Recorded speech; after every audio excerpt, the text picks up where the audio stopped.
Alasan Natalia Nainggolan, pengantin di Sumatera Utara batalkan pernikahan di hari H, belum move on dijodohkan. Terungkap pengantin wanita di salah satu gereja di Kecamatan Sipahutar, Kabupaten Tapanuli Utara, Sumatera Utara, Kamis 30 November 2023 tersebut menggagalkan pernikahan.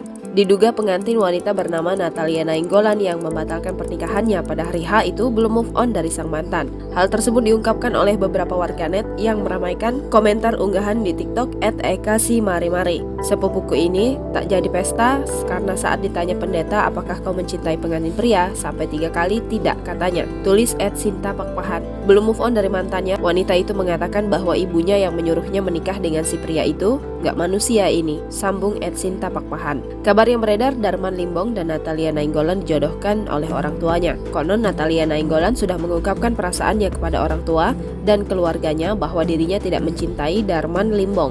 Natalia Nainggolan sudah memberitahukan dirinya sudah mempunyai pria pilihan kepada orang tuanya. Tapi sang orang tua tidak setuju dan menjodohkan putrinya dengan Darman Limbong. Namun entah bagaimana ceritanya, proses perjodohan ini terus berlanjut. Persiapan demi persiapan pesta nikah secara adat Batak juga tetap berjalan. Mulai marhori-hori dinding, martupol, marhata sinamot, hingga acara pemberkatan pernikahan di gereja HKI Siparendean Sipahutar. Tak disangka rencana pernikahan itu gagal di gereja. Natalia yang dikabarkan bekerja sebagai P3K di Rumah Sakit Tarutung bersikukuh menyatakan tidak cinta kepada calon suaminya. Sementara sang calon suami Darman Limbong juga P3K di Kecamatan Sipahutar. Calon mempelai sama-sama P3K atau pegawai pemerintah dengan perjanjian kerja.